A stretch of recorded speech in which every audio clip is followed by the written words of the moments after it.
Bonjour à tous, on se retrouve pour un nouveau apéro foot, c'est la deuxième semaine. Ici, il y a toujours François qui est là comme la semaine dernière. À côté, il y a Yachar, voilà, un nouveau venu qui sera là de temps en temps aussi, hein. On va essayer de faire une tournante. Loris n'était pas disponible aujourd'hui, Yachar a pris sa place. Bon, je coupe le son là, c'est mieux.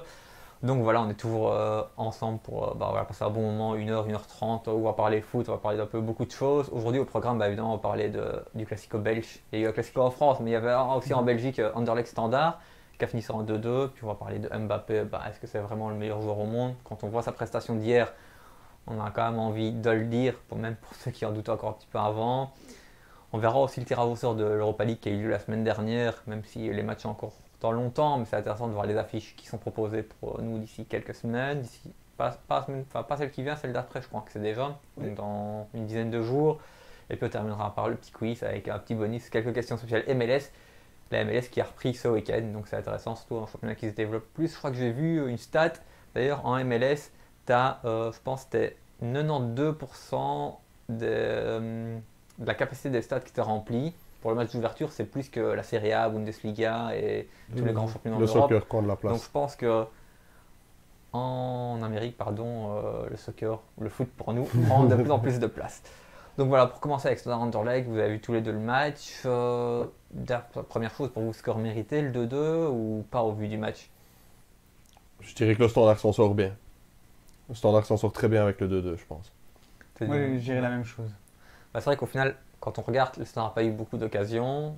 Et c'est vrai que même s'ils menaient à 0, ils ont quand même eu 2 goals annulés. Enfin, pour Anderlecht, à juste titre, hein, pour la VAR. Le 2-2, je pense, du Standard qu'on on peut annuler, on peut ne pas l'annuler. Je pense que l'un dans l'autre, Interprétation. les deux décisions auraient pu faire un peu parler, un peu polémique. Ouais, Mais je pense aussi. je pense que c'est quand même.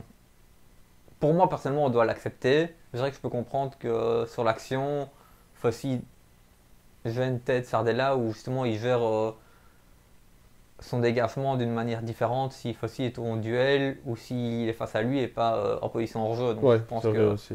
je pense que c'est ça qui gère ça. Mais de manière générale, comment vous avez trouvé la prestation, que ce soit d'Anderlecht ou la prestation du Standard dans ce match?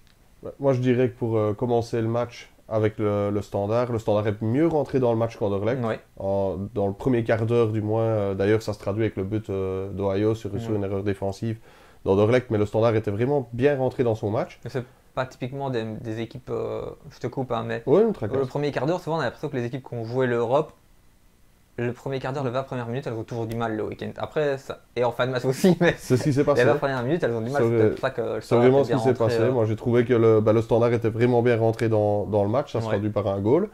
Et puis alors après, il y a le penalty. Penalty logique, hein, il n'y a pas à discuter du tout. Fossi est concentré sur la balle, il ne Ouais. voit pas Amuzo arriver. Je comprends pas pourquoi il met Fossi. Toi, l'entraîneur, Deila, je l'aime bien, il fait des belles choses, mais il y a quelques semaines, il fait le même type d'erreur où il met un joueur pas du tout à son poste, il met Chimirote, défenseur central. Mhm. Ça va pas. Ici, il tape Fossi. Ok, c'est pas Chimirote, mais vu le profil du joueur, personnellement, tu le sais à l'avance que défenseur central ça va pas aller, toi. Ouais, c'est vrai que moi je pense qu'il a tenté un truc et comme Teclac l'a dit après le match et j'étais assez d'accord avec lui, il y a la logique sportive aussi dans le sens où Melegoni fait un super match contre l'Union Ouais. Saint-Gilloise et peut-être essayer de récompenser Melegoni qui dans un sens en le remettant piston droit, voilà, maintenant c'est encore lui qui est Mais, puni, mais c'est piston lui qui droit, sort. il est toujours mauvais. Ouais, Ouais. ouais, voilà, c'est vrai que contre l'Union, il n'était pas de nouveau dans le Ouais. même rôle, mais je pense qu'il s'est dit, voilà, je vais essayer de garder Filippo dans l'équipe, Ouais. histoire de continuer à lui donner confiance. Mais c'est vrai que Marlon Fossi, droitier dans une défense à 3, ça a été une catastrophe. Amouzou l'a mangé Ouais. tout le match. Hein, Ouais, on va en pas fait, se il y a des mentir. joueurs comme ça. Le problème, c'est que déjà de base, je pense, quand tu joues à 3 centraux sur un flanc en piston, ça va. Si tu joues à 4 derrière, ça va pas parce que, comme d'autres joueurs de certains clubs, même un Hakimi, c'est Ouais. un autre niveau clairement, mais je pense qu'un Hakimi, défense à 4, défensivement, il est fort limité et qu'il se projette beaucoup. Ou Rafael Guerreiro à Dortmund. Quand tu as 3 centraux et que tu peux défendre un petit peu moins, il apporte beaucoup plus. Et aussi, je pense que c'est pareil. Donc tu le mets défenseur central, c'est directement problématique pour moi. Ouais, je pense aussi. C'est comme Murillo du côté d'Anderlecht, au Ouais. fait. Et là, Murillo, pour une fois, a bien fait son boulot. C'est que Murillo, du côté d'Anderlecht, on lui a dit, tu défends, tu gères Donum. Ouais. Et Donum fait un de ses moins bons matchs de ces dernières semaines. Donc Murillo y est Ouais. pour quelque chose aussi, dans le sens où il a respecté les consignes. Et on n'a quasiment pas vu Murillo offensivement hein, Ouais. du côté d'Anderlecht. Donc si Fossi avait joué comme ça, moi je pense que que ça aurait pu aller mieux. D'ailleurs, ça a été un peu mieux en deuxième mi-temps, sa partie, malgré qu'on voyait que les 2 buts lui avaient posé sur la conscience aussi. Ici, il y a Steve qui nous dit que pour lui, le goal est valable aussi, mais par contre, il ne comprend pas que Hoyos ne se fasse pas exclure. Je ne sais pas ce que vous avez pensé de la phase où il vient, ce sera Mouzou, je pense. Ou ce sera Della, ce sera Mouzou, je pense. Je vais laisser Yassar répondre. Il prend carton jaune. En plus, il y a affaire à l'arbitre. Déjà, ton œil d'arbitre, que penses-tu? Sur l'action d'Arjeu, je suis d'accord pour valider le but. Okay. Parce que est-ce qu'il aurait raté son contrôle? Est-ce qu'il aurait réussi? Là, on est déjà dans l'interprétation. Oui. On n'est plus dans le concret. Le concret, c'est est-ce qu'il l'a poussé, est-ce qu'il l'a touché, est-ce qu'il a gêné son angle de vision? Non. Okay. Il allait le faire. Heureusement, il s'est dit non, je ne vais pas y aller, je suis hors-jeu. C'est vrai. Et ça a tout changé. Parce que s'il fait 1 mètre derrière, il le touche ou il gêne la vision, c'est hors-jeu. Et ensuite, sur l'action du carton rouge, allez, 30 secondes avant, quand il perd le ballon, je me dis, oh là là, il est nerveux. Il est nerveux. Et dans ma tête, je me dis, il va se prendre un rouge, il va faire une bêtise. Et heureusement, parce que lui, il s'en foutait, je pense, de se prendre jaune ou rouge. Mais pour moi, c'est jaune. Jaune pour lui, pour la faute.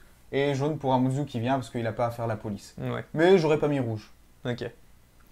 Le jaune est c'est vrai que je pense, au final, il vient un peu, pas sur le côté. On voit qu'il a envie de venir.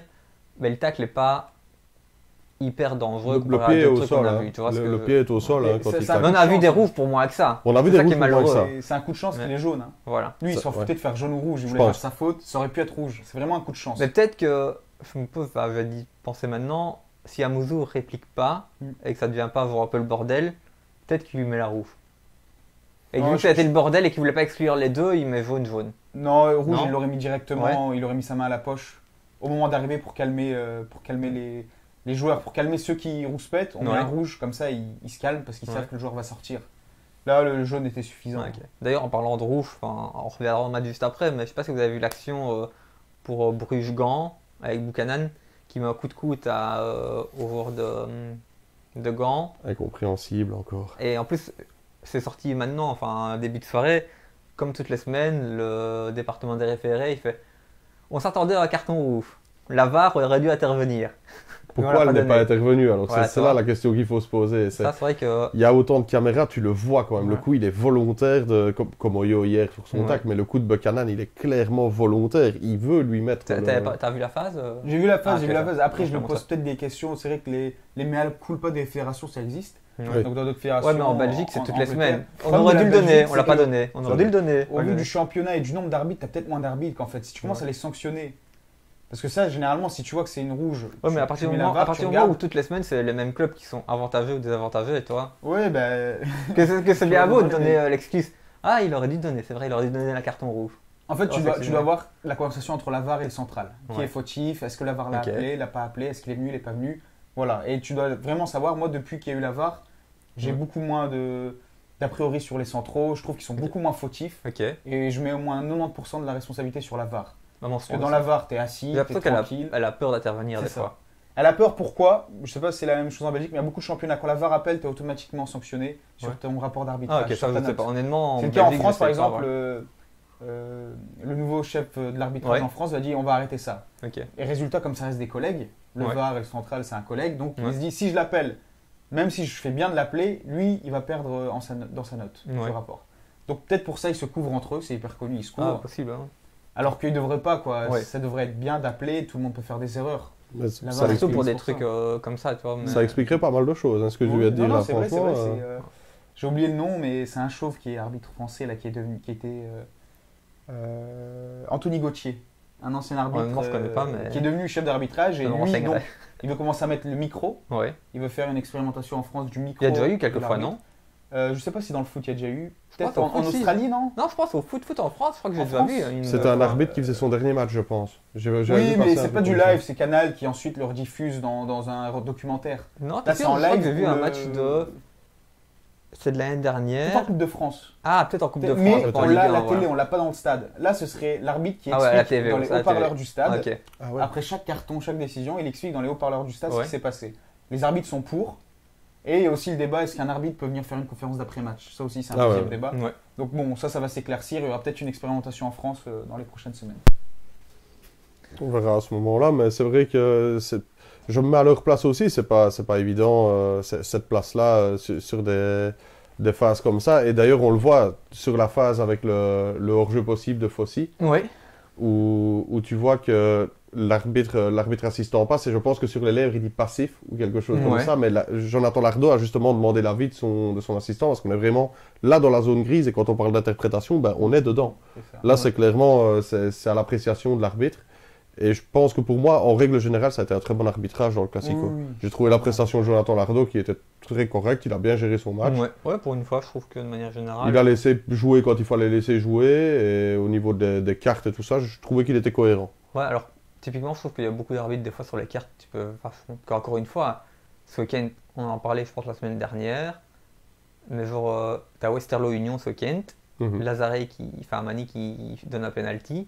Encore une fois, c'est une faute très très vilaine, et comme toutes les semaines, il prend pas rouge. Ouais, c'est vrai. Pourquoi? Tu vois, c'est toujours les mêmes joueurs qui sont protégés. C'est vrai aussi, on parlait la dernière fois de Noé Dussen qui passe souvent à travers les mailles du filet aussi. C'est vrai qu'il y en a quelques-uns comme ça où des fois ça mériterait, il y avait eu la phase avec le point aussi contre... Ouais, mais je comprends pas, toi, il y a certains joueurs, et c'est vrai qu'on dévie du sujet, mais il y a certains joueurs où même après, pendant la semaine, il y a les départements de référés qui font c'est vrai que lui, il aurait dû prendre rouge et tout ça. Pourquoi les matchs d'après, les arbitres, ils sont au courant de tout ça, ils sont pas plus vigilants sur tel joueur? Ouais, c'est vrai. Il y a beaucoup d'arbitres qui ont des a priori sur certains joueurs. S'ils se laissent tomber trop facilement, même s'il y a faute, tu t'es pas laissé tomber, je vais pas siffler penalty. Pourquoi des joueurs, tu sais que souvent ils sont à la limite du truc et ils sont pas...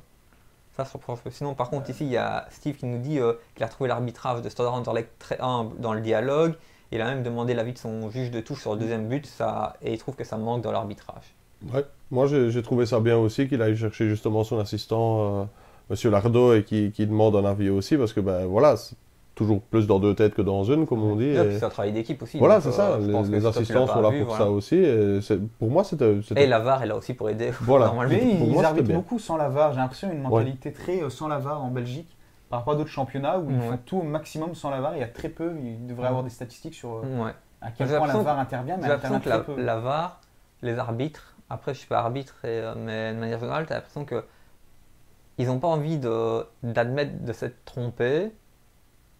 Donc s'ils vont pas voir la VAR ou ils l'utilisent pas, leur jugement est pas remis en cause. Toi, genre par exemple, je siffle penalty, je vais voir la VAR.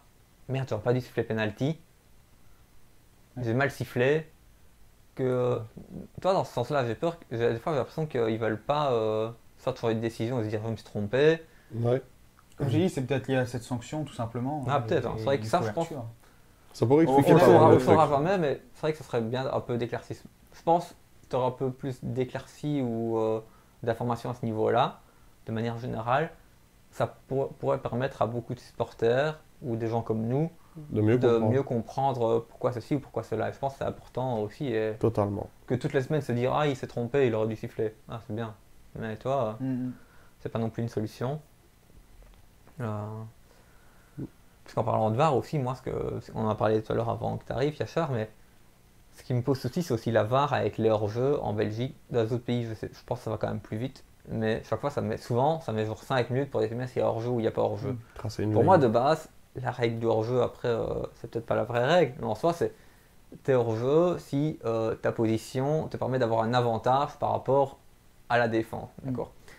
Donc quand tu as genre un orteil devant le défenseur, un poignet, une petite épaule ou quoi, est-ce que ça donne vraiment un avantage par rapport au défenseur? Ouais, mais à ce moment-là, il n'y a plus de limite. Non, mais je pense qu'à partir du moment où le juge de ligne, ok, il peut pas tout voir, il est être humain, donc que la VAR intervienne, ok. Mais si la VAR, en voyant les ralentis, arrêt sur image, elle ne sait pas tout de suite déterminer si hors-jeu ou pas, si elle a commencé à arrêt sur image, on 5 minutes, c'est de tracer la ligne au pixel près de l'épaule et tout ça, pour moi, tu ne dois pas avoir hors-jeu. Tu vas faire arrêt sur image au moment de la passe, avec tous les angles de caméra que tu as, tu le vois, arrêt sur image, hors-jeu, pas hors-jeu, point, et on joue, tu vois. Surtout que de nouveau, on est sur un manque de clarté, tu vois.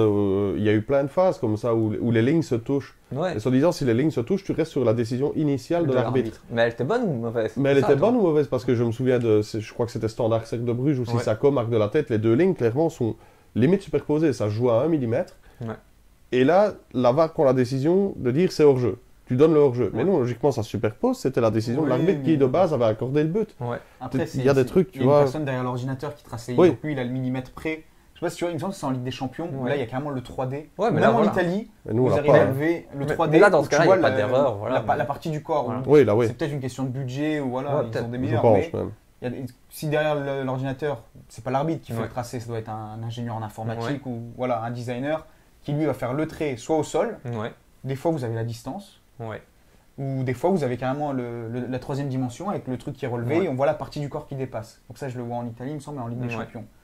Et bon, ça, petit à petit, ça va venir. Mais je pense Il y a que toujours ça des devrait erreurs, aller- je sais pas ça si devrait vous aller avez plus vu, vite, toi. Erreur ou pas erreur, moi je trouve que ça doit aller plus vite, tu vois, parce que si ça met autant de temps, c'est que c'est vraiment limite et c'est pas forcément déterminé. Parce que je prends l'exemple, je vais encore prendre cet exemple-là, parce que j'étais au stade samedi, donc c'est le plus simple.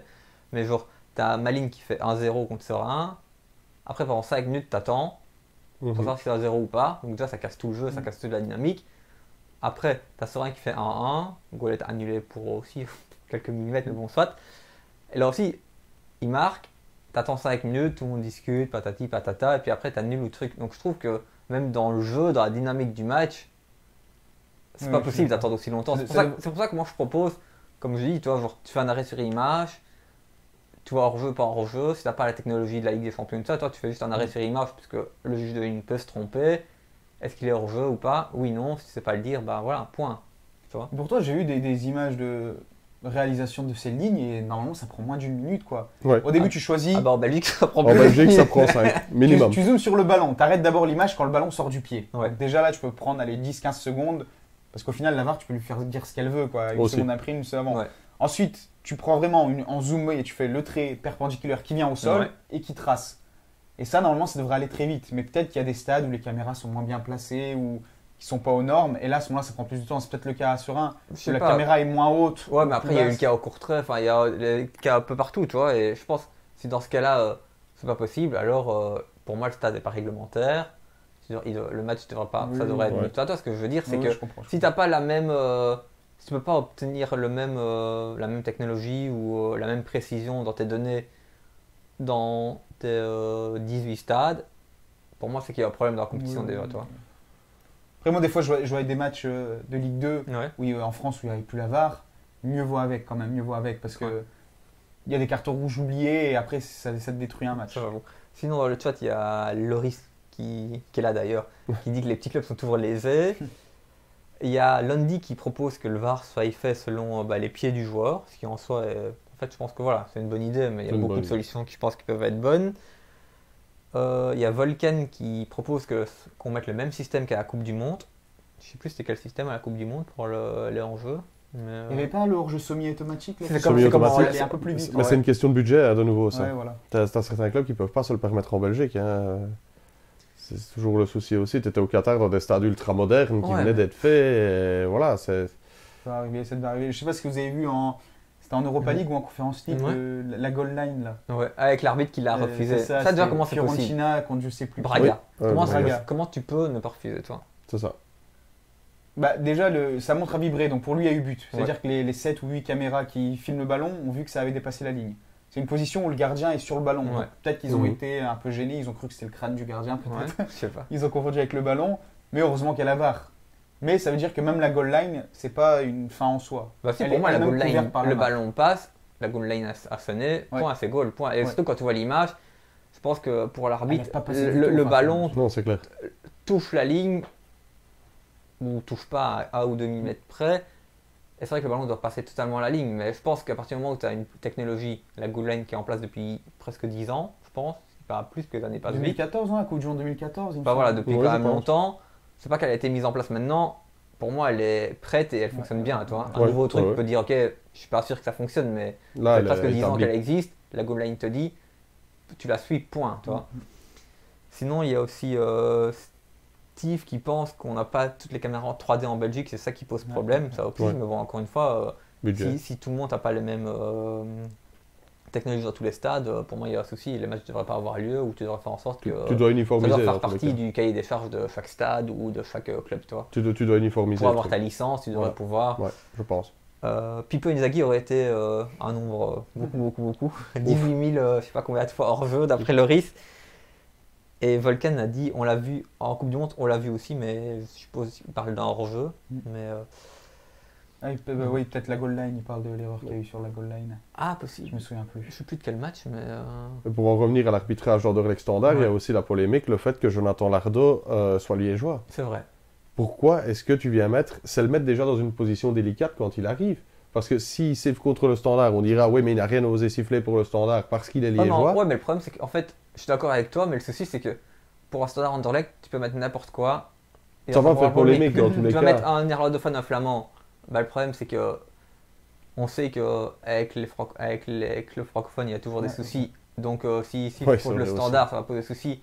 Et Anderlecht, vu que c'est Bruxelles, ben, c'est pas francophone, c'est pas néerlandophone, donc ils sont neutres entre les deux. Donc, tu peux pas mettre un flamand, tu peux pas mettre un bruxellois, tu peux pas mettre un liégeois.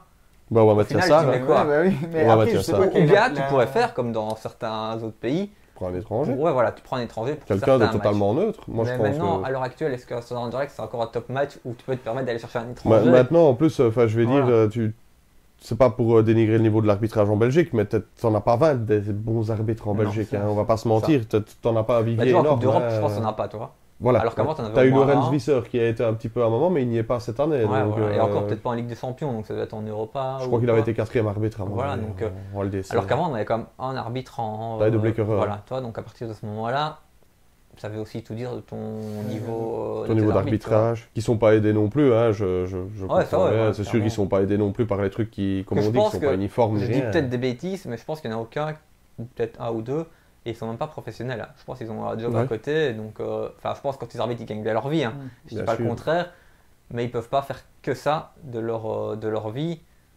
Donc après, c'est vrai que, ils commettent des erreurs et tout ça.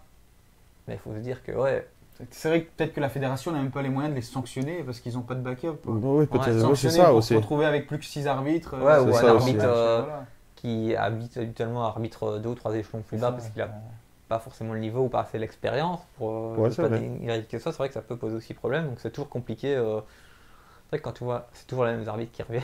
C'est toujours les mêmes, hein, chaque semaine. Pour les gros matchs, c'est toujours les mêmes. Et surtout que, quoi qu'il arrive, le problème c'est que maintenant il t'en faut 4 au bord du terrain, enfin 4 sur le terrain, et t'en as 3 ou 4 à la VAR.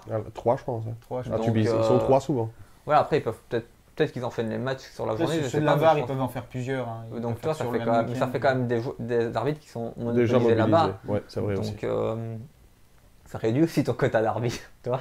Mais sinon, en soi, pour le match en lui-même, le Classico, on peut dire que ça s'est quand même relativement bien déroulé. Oui. Une bonne ambiance. Il n'y a pas eu de décision vraiment comme Bruges-Gand avec le carton de Buchanan où on aurait vraiment pu...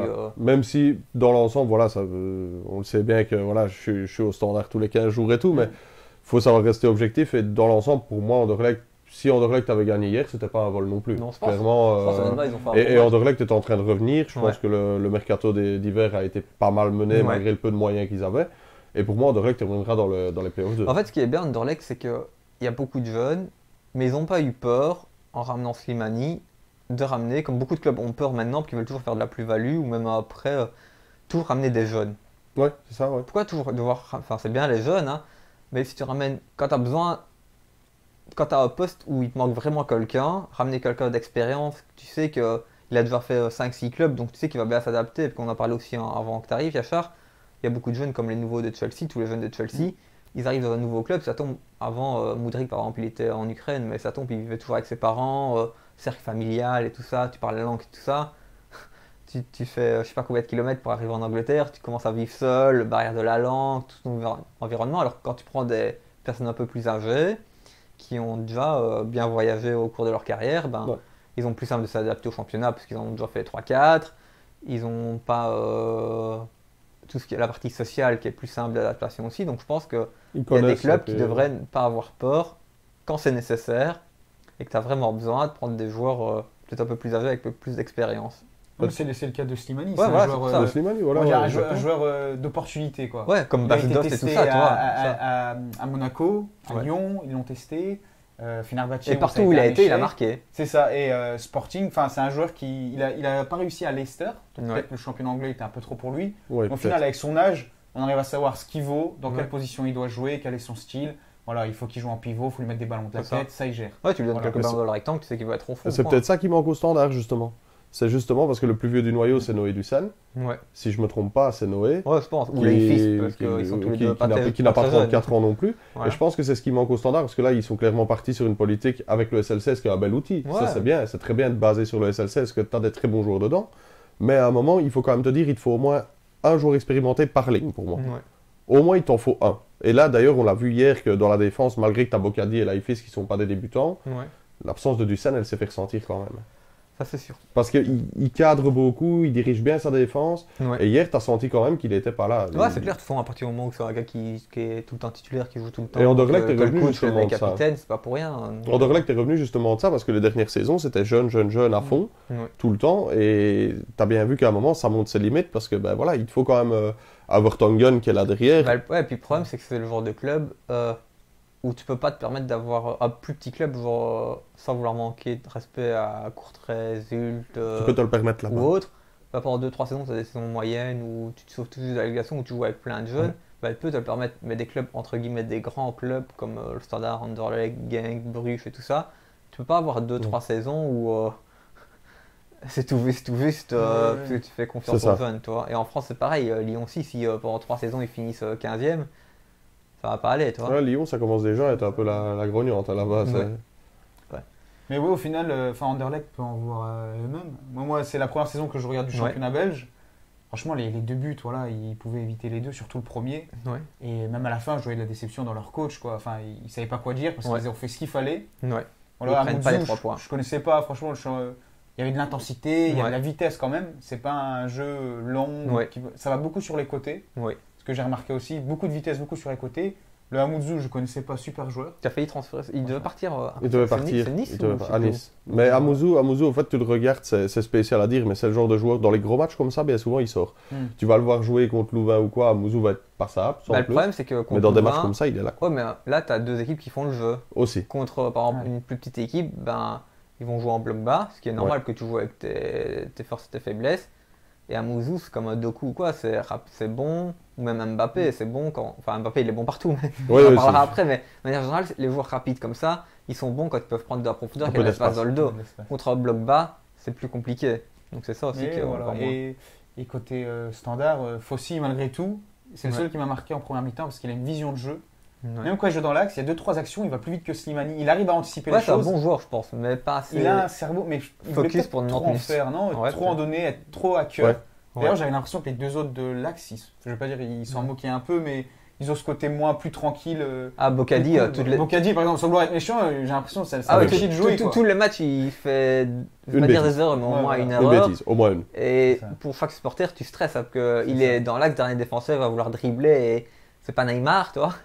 Donc... C'est-à-dire qu'un défenseur peut être à l'aise, balle au pied, et puis être trop à l'aise. Bocadi, il est capable de taper une double roulette au point de pénalty et ça va pas le gêner, quoi. C'est dans son style. Mais toi, en tant que supporter, t'es pas à l'aise, quoi. Clairement, quand il fait ça. Il y a Steve qui dit que les classicos maintenant, ça manque, c'est devenu trop sage, ça manque un petit peu de vieux briscards pour alimenter ce match. C'est vrai aussi. Bon, on a eu le taquet d'Ohio quand même hier, donc voilà, il y a eu quand même un beau taquet, mais avant c'était peut-être un peu trop chaud. Enfin, oui, bien, mais... puis les enjeux n'étaient pas les mêmes. Tu jouais pas les playoffs 2, bien souvent c'était une place de 2-3e qui se jouait, donc tu as directement un enjeu de plus en arrivant. Et là maintenant, tu es quand même avec Anderlecht qui est, je pense, 10e ou quelque chose comme ça. Et le Standard qui n'est jamais que 5-6e aussi, donc ça n'a déjà plus la même saveur. En tant que joueur, je pense, quand tu montes sur le terrain, tu as déjà moins d'enjeux. Pour les supporters, ça reste le même. Ça reste le match de l'année, mais en tant que joueur, voilà, c'est plus la même chose que quand tu te bats pour le titre non plus. Ça, c'est sûr. C'est vrai que même la mentalité vers Tongen, je le pensais plus hargneux, plus comment dire, bagarreur que ça. Je veux dire en termes de en dehors du terrain, le côté violent. Et au final, j'ai vu une vidéo de lui là où il a été suivi tout le match à la caméra et il a vraiment un côté calmé. On doit jouer sérieusement parce qu'ils ont le niveau pour aller chercher les playoffs 2 facilement.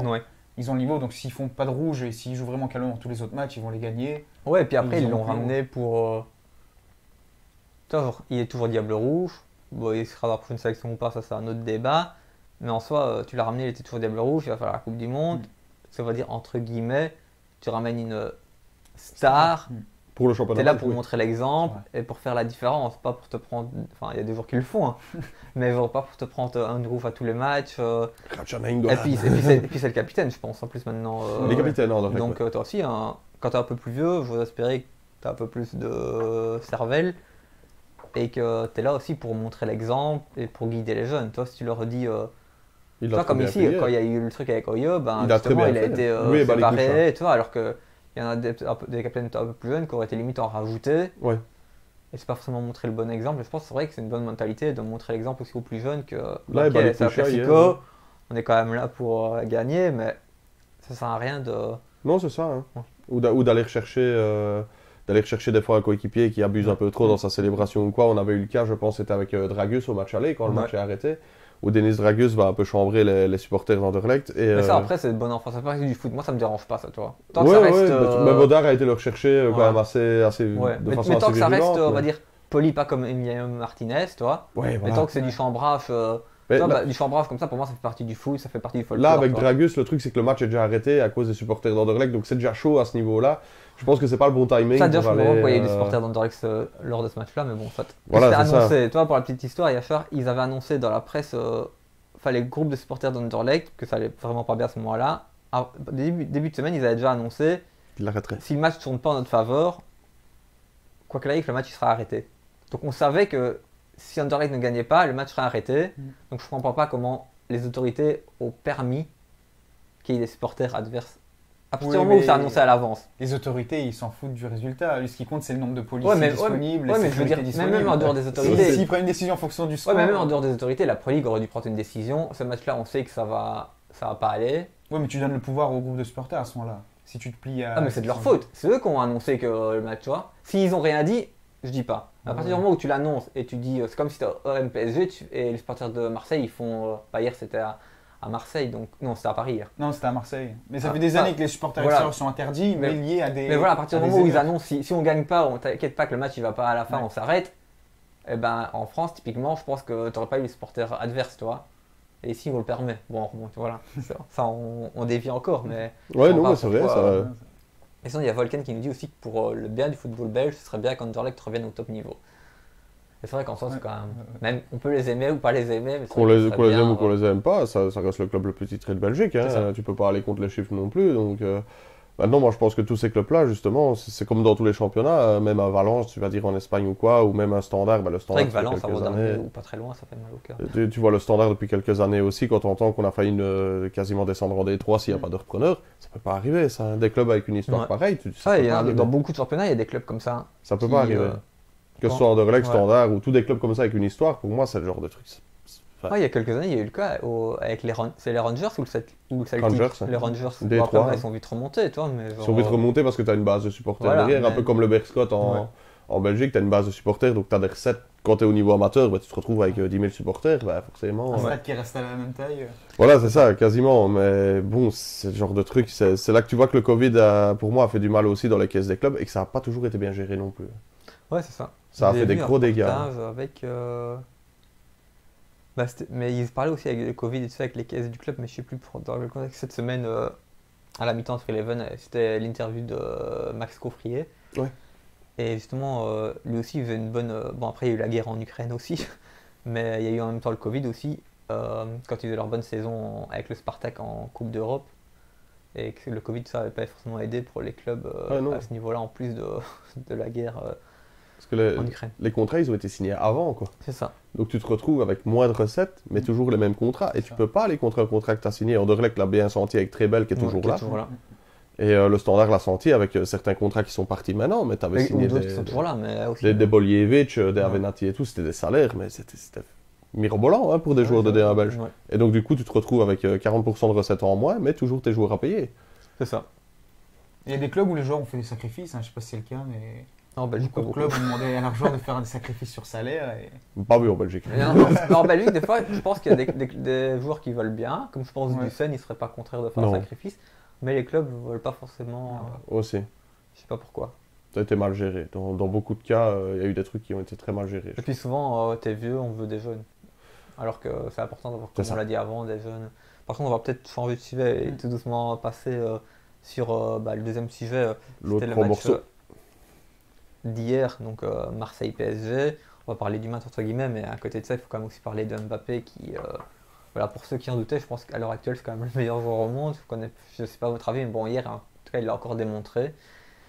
Je vous laisse un petit peu la parole à ce niveau-là. Je te laisse commencer. Bah ouais, j'ai regardé le match. Et franchement, jusqu'au premier but, donc 25e minute d'Mbappé, Paris avait du mal. Ils jouaient très bas, ou Marseille jouait très haut plutôt. Et ils ont tenu, et puis sur un contre très rapide, quoi, où c'est Vitinha qui remet à Messi, et Messi ensuite, Mbappé part, Bailly suit mal. Donc voilà, est-ce que si c'est l'appel c'est ça, l'appel croisé. Mais ça c'est compliqué parce que j'ai revu. Il vient dans ton dos, donc le moment où tu le vois passer devant, il est déjà en train d'accélérer. Ouais, parce que le défenseur il peut pas suivre, sinon il dézone et il passe entre Bailly et Kolasinac. Non, c'est Bailly et derrière lui c'est Nuno Tavares. T'es sûr? Ouais, c'est ça qui était latéral droit et Bailly qui était dans de ce côté-là, mais il arrive de la gauche vers le centre. Donc il de sa gauche. Donc c'était l'arrière droit marseillais, c'était Nuno moi j'ai Tavares. l'impression de le voir dans l'autre sens. Moi j'ai l'impression de le voir, il vient comme ça et il recoupe comme ça. C'est ça. Et donc Marseille, tu as le défenseur droit. C'est ça. Et là c'est le défenseur gauche. Donc c'est Kolasinac. Non, il était déjà beaucoup plus haut. Il était beaucoup plus haut. C'est Bailly qui se fait. Voilà. Je pense qu'il doit peut-être se communiquer, mais c'est pas évident. Puisque c'est l'appel, c'est un bon appel. Oui. Mais au final, voilà, quoi, ça va très vite, ça va trop vite avec Mbappé. Et c'est le meilleur joueur du monde, oui, pour moi. Depuis combien de temps? Peut-être l'élimination contre le Real l'an dernier. Je ne sais pas si vous vous souvenez. Au match aller, c'est lui qui marque le but. Match retour, premier but, pareil. Il prend la moitié de terrain complète. Il dit je vais tout seul. Match aller, j'y vais tout seul. Il fait le 1-2 où il y avait Lucas Vazquez, je sais plus, entre les jambes de Courtois. Il dit je fais tout seul. Match retour, pareil.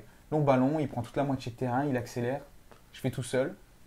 Et bon, malheureusement, Real est passé. Ils ont eu beaucoup de tournures, de la chance, de la réussite. Voilà, Benzema a eu le ballon d'or. Mais déjà cette période, et puis surtout, ensuite, la saison avec le PSG, il est tout le temps là. C'est le joueur que tu as besoin. La Coupe du Monde, pareil. Les buts en lucarne à chaque tour. Et là, quand Messi et Neymar sont là, Neymar, je pense qu'il a l'impression qu'il sert à rien. C'est ça, mais enfin.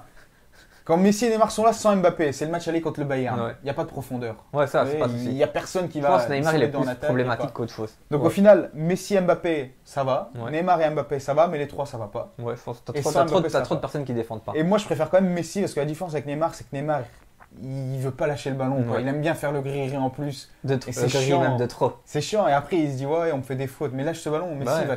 Tu provoques tellement. C'est ça. Quitte à rater la passe, il va la donner rapidement. Et Neymar, il va toujours tourner sur lui. Il va vouloir faire le dribble pour avoir la faute. Mais ça sert à rien. Joue vite. C'est ça. Lâche vite. C'est le truc que j'ai l'impression que les trois veulent un peu la lumière, tu vois, dans ce trio-là. Et il t'en faut quand même toujours un qui sait se mettre un peu en retrait. Qui défendent pas. Donc, voilà, c'est ça. Et puis en fait, t'en as 8 qui doivent faire le travail de 11. Quand tous les trios qu'il y a eu, style la MSN et tout ça, t'en as entre guillemets toujours un qui se met un petit peu en retrait par rapport aux autres. T'as Benzema dans la BBC ou quoi. Où là, par exemple, je trouve que justement avec un Mbappé comme ça et Messi, par exemple, un Cavani, à l'époque, qui savait, lui, se mettre un peu en retrait pour laisser briller un peu les autres, c'était sympa, tu vois. Mais Mbappé, c'est sûr que là, à l'heure actuelle, qu'on aime ou qu'on n'aime pas, je pense que oui, à l'heure actuelle, c'est le meilleur joueur au monde. C'est vraiment, pour pas dire galvauder le mot, mais on le balance un peu à toutes les sauces pour le moment. Mais un game changer, c'est Mbappé. Clairement.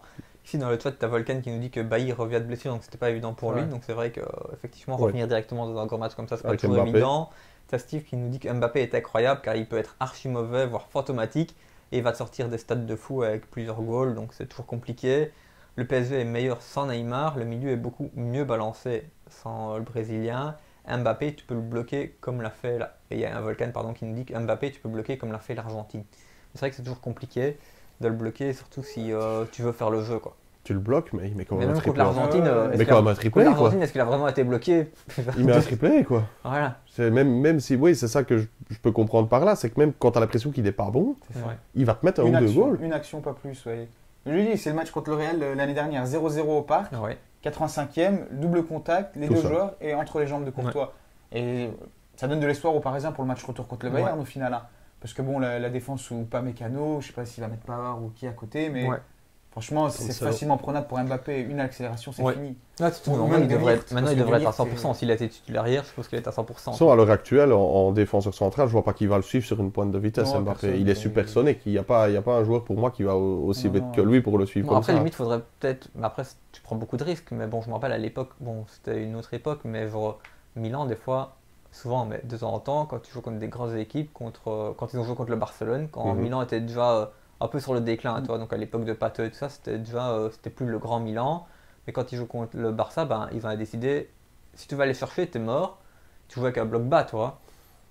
Le Bayern, ils ont gagné au match aller 1-0, si je dis pas de bêtises. C'est ça. C'est ça, donc tu pourrais imaginer un Bayern qui joue un peu plus bas pour pas laisser la profondeur dans ton dos à un Mbappé. Ouais, mais philosophiquement, Bayern à domicile qui joue Ah ouais, c'est ça, mais- jamais. Ouais, non, ça c'est clair, mais ouais, tu pourrais imaginer de le jouer comme ça, mais c'est difficile quand tu as un ADN de jeu et tout, et mettre en place un plan anti-Mbappé qui change tout ton système de jeu, est-ce que c'est la bonne solution aussi? Parce que Ah, c'est autre chose. le danger peut venir d'autre part aussi, tu vas C'est peut-être vrai. cadenasser Mbappé, mais à côté de ça, tu as Lionel Messi aussi. ça. Ouais, c'est vrai, c'est vrai. Tu vois, tu as quand même des armes dans tous les cas, tu as Vitinha, ils sont tous capables d'artiller quand même un peu d'un moment. Quand il n'y a pas Neymar, tu vois beaucoup plus les latéraux. Donc Oui. hier, tu as Nuno Mendes qui a fait un super match, Ouais. Mukiele de l'autre côté. Ouais. Qui revenait aussi. Quand tu n'as pas donc, Neymar, donc, quand Messi a le ballon, c'est soit Mbappé, mais il est obligé de penser aux autres solutions. C'est pas Mbappé ou Neymar, Neymar où il se cherche tout le temps. Là, tu as les latéraux qui montent beaucoup plus. Ouais. Là, je sais pas s'il va mettre Hakimi ou Mukiele contre le Bayern. Je pense qu'il remettra Hakimi. Ouais. La défense à 3, j'adore. Pour moi, c'est comme ça qu'ils doivent jouer, mais avec un bon Vitinha. Ouais. bon, vite. Vraiment, ce joueur est incroyable. Faut dans le temps qu'il pressing, s'adapte aussi. Il est arrivé cette année. Il Ouais, est ouais, CDC, jeune ça, encore, ça, hein. je pense qu'au début, il a été fort. Mais il avait critiqué. très bien commencé et ensuite il a eu une période de mou où Ah, ok. le PSG allait moins. Et un Danilo Pereira aussi, enfin c'est un C'est super vrai que lui, il joueur. dit rien. Il dit est toujours rien. là, ça. Il adore la ville, il était quand même capitaine à Porto. Ouais, et apparemment, dans le groupe, il est important. Enfin, j'ai lu, Il est important, j'ai lu un joueur article d'expérience, il y a enfin, 2-3 jours. Section du Portugal et même quand il joue en défense. quand Danilo même, c'est Pereira qui est ça. passé par le cercle de Bruges, je crois.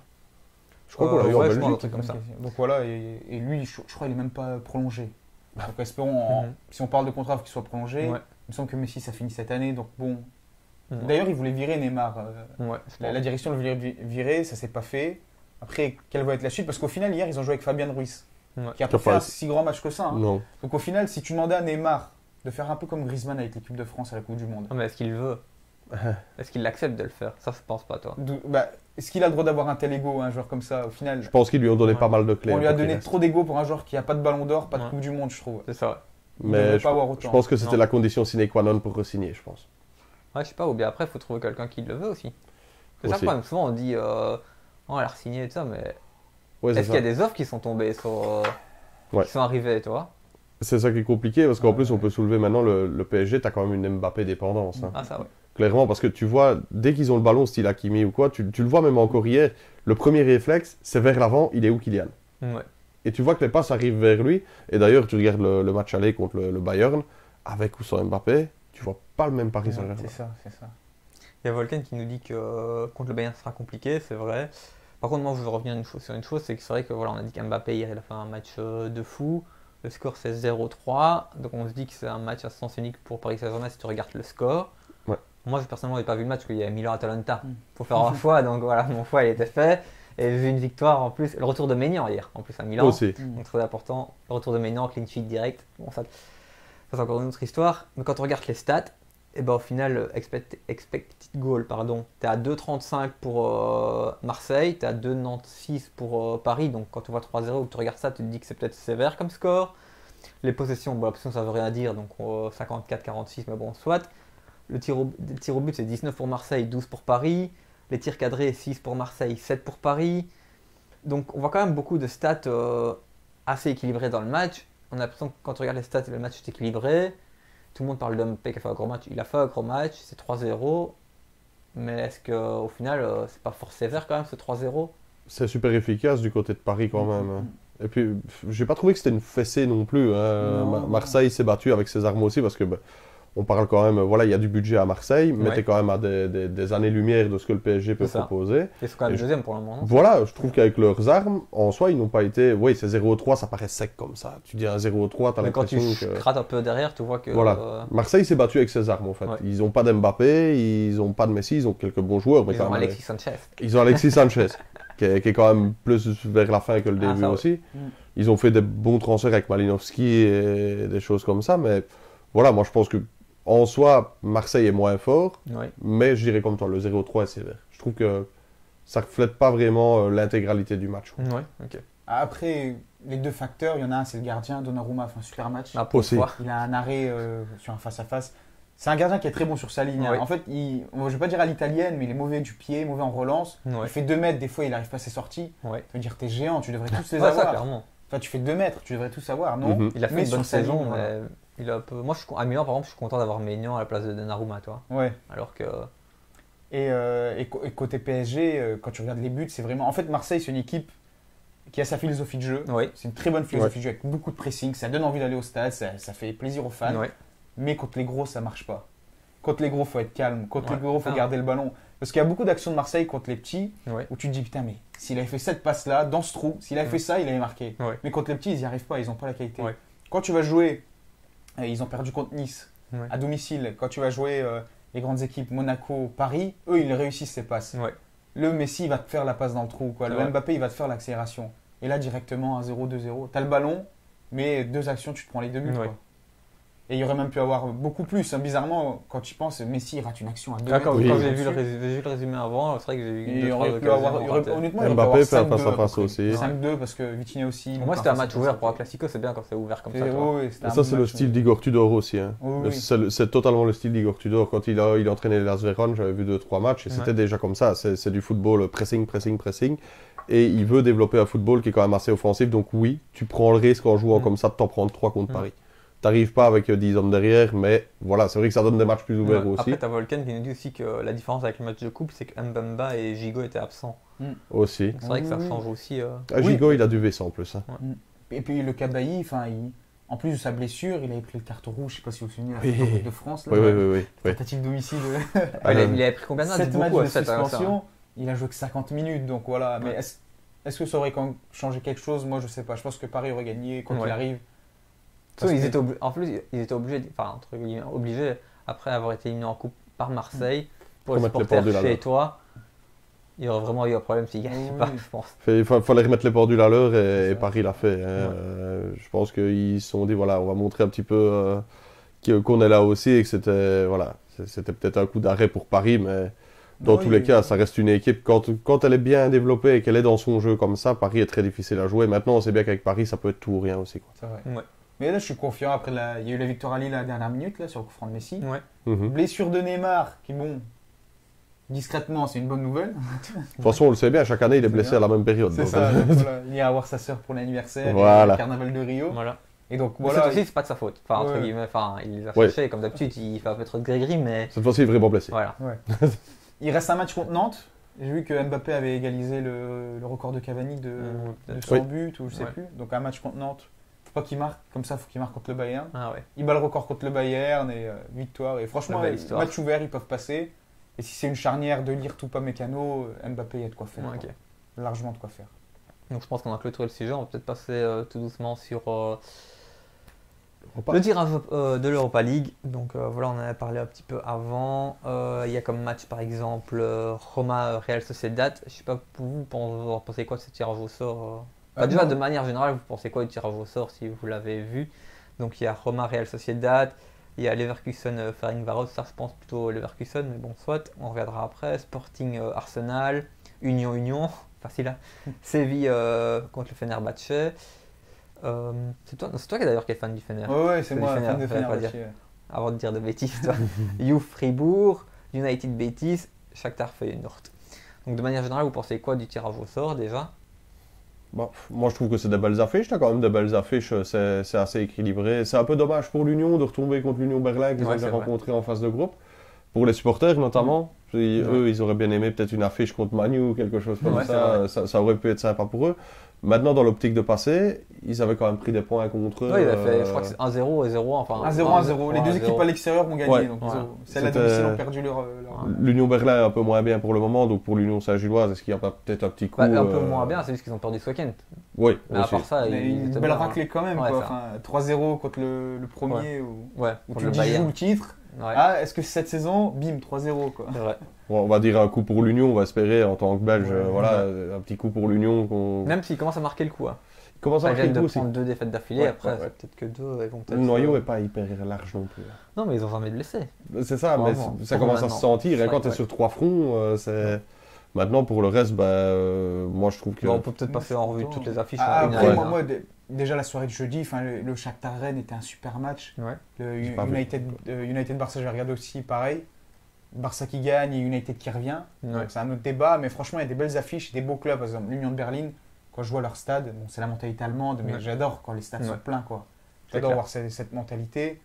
Shakhtar, dommage, ils jouent pas chez eux. Ils jouent en Pologne, il me semble, ou en...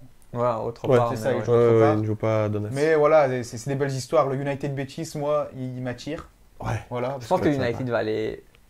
United, elle est pour eux, la compétition. Ouais, enfin après, ça dépend. Mais il y a Séville, tu vois. Arsenal, c'est pas évident, toi. Arsenal, Séville, United. Voilà, les Espagnols, toujours se méfier. Et puis Arsenal, United. Arsenal, ils ont gagné la League Cup hier. Ouais. Ils ont un coach très intelligent. United, pardon. United. Ils ont gagné la League Cup hier. Le coach est hyper intelligent.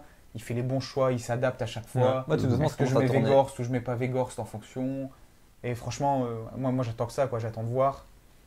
Dommage pour le Fener. Personnellement, j'ai envie que Fener passe, mais ça va être très compliqué. Le match aller est en Espagne. Et Séville n'est pas forcément dans... Séville a perdu hier, je crois. Ouais, pas forcément dans la fin en championnat. Séville n'est pas ouf en championnat, mais on connaît Séville avec l'Europa League, c'est une grande histoire d'amour. Et Séville, s'ils veulent sauver leur saison, ça passe par l'Europa aussi. Ouais, après, il faut voir les autres résultats. Enfin, maintenant, je pense qu'ils ont pris quelques points en Liga depuis quelques semaines. Donc ça devrait aller un petit peu mieux. Je vais regarder vite fait le classement. Mais... En tout cas, c'est une saison en demi-teinte pour Séville pour le moment. Tu vois, si entre aller loin en Europa ou se sauver en Liga... Ouais, il faut se sauver quand même. Maintenant, est-ce qu'ils sont vraiment concernés par la relégation? Il n'y a pas longtemps aussi. Maintenant, ils ont 25 points.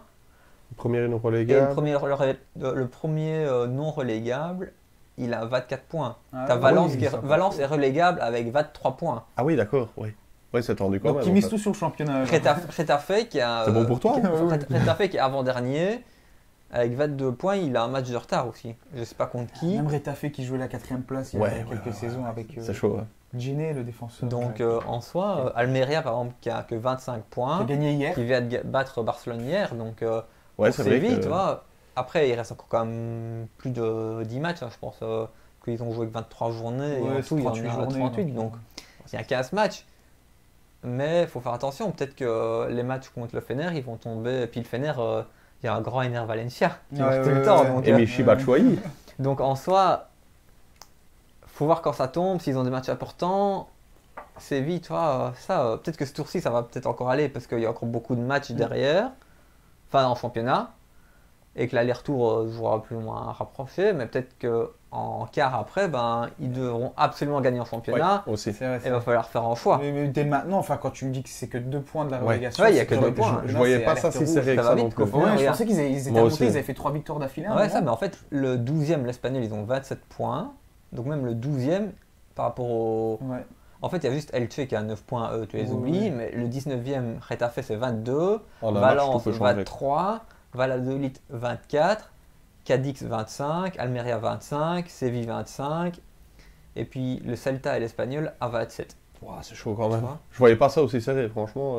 C'est bien d'avoir les chiffres. Même, c'est loin et pas loin, mais même Vallecano, qui est 6e, il a que 34 points.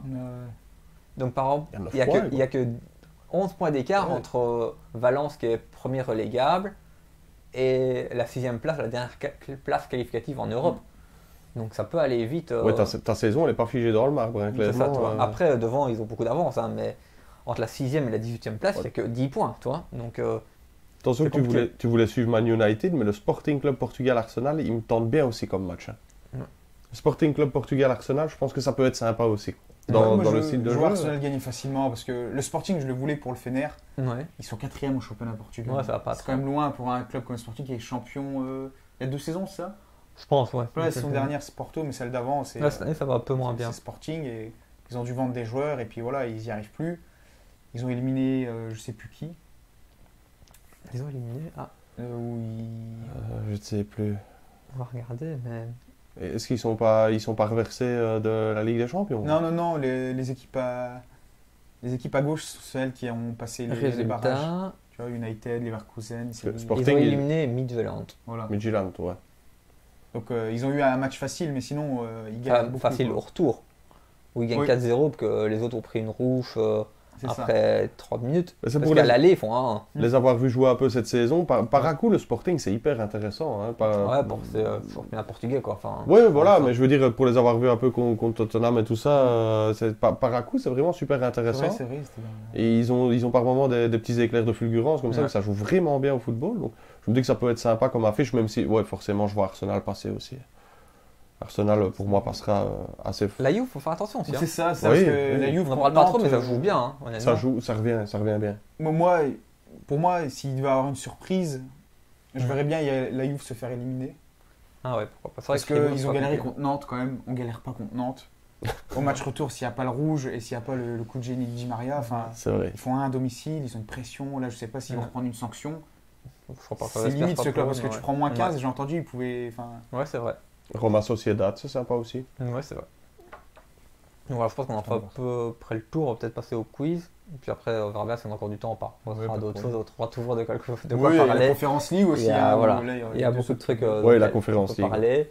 Donc le petit quiz, j'ai comme d'habitude mon apéro foot avec des petites questions que j'ai sélectionnées justement pour vous. Et puis après, on aura les petites questions MLS que j'ai trouvées moi-même. Je me suis pas fait aider. Donc comme d'habitude, c'est le premier qui répond qui marque les points. Ce joueur néerlandais refusait de prendre l'avion lors des déplacements de son équipe. Ouais. Joli. À 0. Je l'avais aussi. Ça va vite, mais il a été un peu plus rapide. Ouais. Dans quel club espagnol s'est révélé l'attaquant camerounais Samuel Eto'o? Mallorca. T'as dit quoi ça? Mallorca. Ouais, mais par contre, je sais pas qui l'a dit en premier. Je pense qu'on a dit en même temps. Mais faudrait peut-être la VAR. Ouais, faudrait peut-être la VAR là pour le coup. On a 5 minutes pour. On va le donner à François quand on a fait 1-1, on va dire. Puis je pense que tellement rapide que tu pourras avoir 2 points. Ouais, ça a été vite. Hein. Quel gardien de but brésilien s'est incliné à 2 reprises sur les coups de tête de Zidane en finale de la Coupe du Monde? Ouais. C'était Claudio Taffarel, ouais. Chauve. Moi, c'est vrai que honnêtement, quand j'ai vu son nom, je fais ah ouais, c'est vrai que c'est lui. Mais je pense qu'on m'aurait posé la question, je serais pas retombé sur lui, toi. Il a joué en Turquie, c'est pour ça que je sais aussi. Claudio Taffarel, ouais. Ah, c'est pour ça. Il a été coach des gardiens Galatasaray pendant longtemps. Donc, un qui m'a marqué, moi, dans les gardiens brésiliens, c'était Rogerio Ceni, qui tirait les coups francs. Ouais, c'est vrai. Il en a but, beaucoup. 100 buts, je crois, ouais. 100 buts, c'est fou quand même. Quel défenseur, ça c'est spécial équipe de France, donc ouf. Quel défenseur a inscrit un doublé face à la Croatie en 98? Thuram. Lilian, c'est Lilian. Ça fait 3 à ça? Ouais, c'est 3 bien 3. Mais de toute façon, François il a toujours du mal au début, c'est après qu'il revient. C'est pas grave, de toute façon, même quand je suis éliminé, je reviens la semaine d'après parce que Loris c'est pas là. Moi, donc, il a un totem d'humilité. Il me dehors par la porte, je rentre par la fenêtre, moi, y a pas de problème. Attention là, ça c'est. Un arbitre devrait savoir, je pense. Oh. À quelle distance de la cage doit être placé le point de pénalty? 9 mètres quelque chose, non? 9 mètres 15? Non. Non, 8 mètres? Non plus. C'est moi? Après, peut-être qu'ils ont faux, des fois. 9 mètres 15, c'est le mur sur un coup franc. Ouais, 9 mètres 15, c'est le mur. Ouais, c'est plus loin. C'est plus loin que ça? 11 mètres quelque chose? 11 mètres. Ah bah voilà. Tu vérifies pas avant chaque match si le point de pénalty est bien placé. La prochaine fois, il va nous le faire.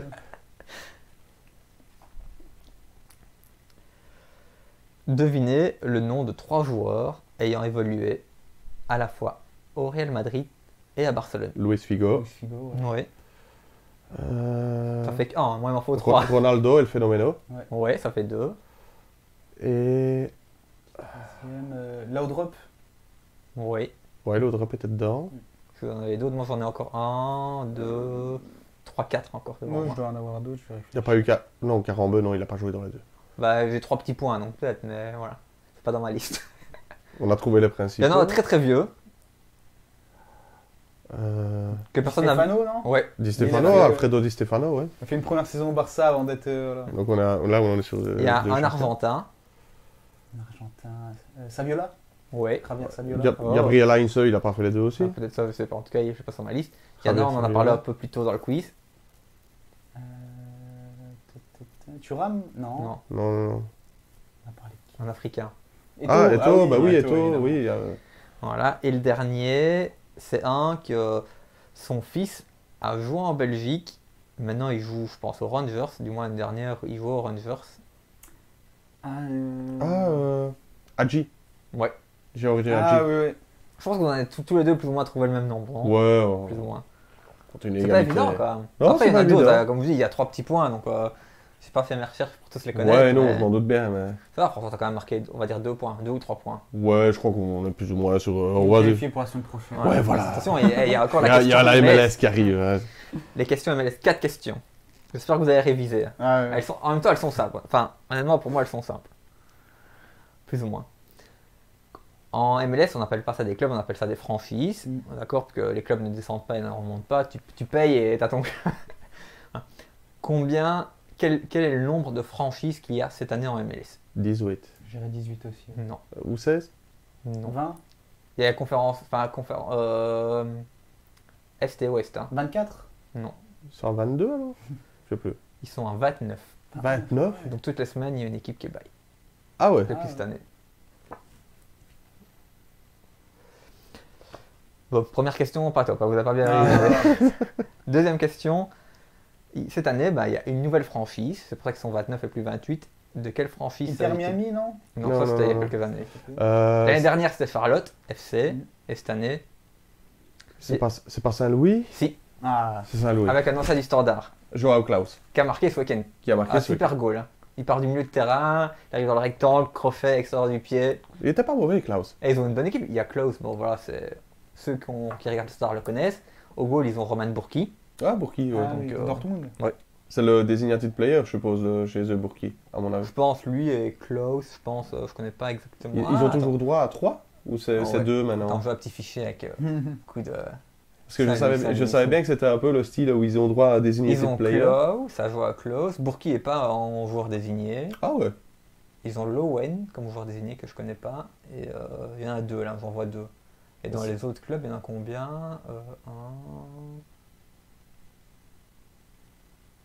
un, deux, ouais, c'est peut-être deux ou peut-être trois. Attends, je vais regarder Miami, eux, doivent en avoir. Je crois que Ou c'était Los 3. Angeles Galaxy, doivent en avoir beaucoup. Je crois que c'était 3 avant, mais c'est passé à 2. Ouais, moi j'en vois deux, un Galaxy aussi. Je sais même pas ce que Toronto, c'est peut-être. des designated player. Ah bon, souvent c'est des étrangers et c'est des joueurs qui, je pense, qui peuvent avoir un salaire plus haut que. Ah, comme salary comme en cap. NBA, quoi. Un peu comme un NBA, Par ton exemple, franchise player, Ouais. quoi. Par exemple, à Los Angeles FC qui ont gagné la dernière MLS, c'était un Carlos Vela, Ouais. Bouanga là, qui était à Saint-Etienne avant. Denis Bouanga. Au Galaxy, tu as Chicharito. À Toronto, c'est Insigné, je crois. Toronto, je vais te dire ça tout de suite. Insigné qui s'est blessé ce truc. Tu as Insigné et Bernard Decci, toi. Federico Ah, Bernardeschi. Mais ouais, dans tous les clubs, je ne vois que Il y a deux. Matuidi, non Inter Miami. Il a pris sa retraite Il a maintenant. arrêté. Il a arrêté. totalement. Ouais. À Miami, les deux designated players, c'est Campagna et Joseph Martinez. Ah oui, Joseph Martinez qui était à Atlanta. Ah ouais. Bon, ça, Saint-Louis, tu as quand même trouvé. Donc, tu as quand Ouais. même un point. Toi, tu reviens à tous. Ouais.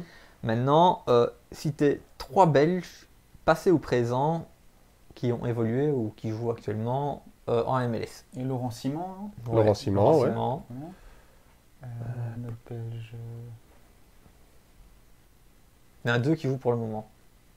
Il y en a 2 qui jouent en ce moment même. Ouais. Chano, il est luxembourgeois, donc c'est pas lui. Non. Dante Van Zer, Dante Van Zer, voilà. qui vient d'y signer. En tout, il y en a 8. Moi, j'en demande 3, ça va. Il y en a qui jouent en Angleterre il n'y a pas si longtemps que ça. Yanouzaï Ah, Non. Benteke. Benteke. Ah. Christian Benteke. Après, donc il y a Laurent Simon, comme on l'a dit. Kalonji, lui, je ne le connais pas, mais c'était en 99, donc il y a très très longtemps. Il y a Roland Lama, Roland Lama, oui, qui a joué aussi en France, hein, je pense. Ndembe, donc qui joue à Kansas City. Logan Ndembe. Mais voilà, je Ça, pense c'est que c'est pas un bien, jeune, quoi. et moi je ne connais pas trop. Il y a Yele Van Damme, Il y a le Van Damme. qui a joué à Los Angeles Galaxy. Avec Gerrard. Et en 2011, Jurazowski, lui je connais pas. Ah, je connais pas non plus. Mais voilà, dans les connus, il y a Christian Benteke qui a joué à Liverpool, Crystal Palace et tout ça. Laurent Simon, comme tu l'as bien dit, qui a fait Montréal, Los Angeles FC et Toronto. Tu as Yele Van Damme, qui a fait Anderlecht, Standard et tout ça. Et maintenant Dante Van Zer qui vient de transférer à New York, qui n'a pas joué ce week-end parce qu'il n'était pas encore fit et tout ça. Enfin, Ouais, voilà. ouais. Il devrait jouer le week-end prochain.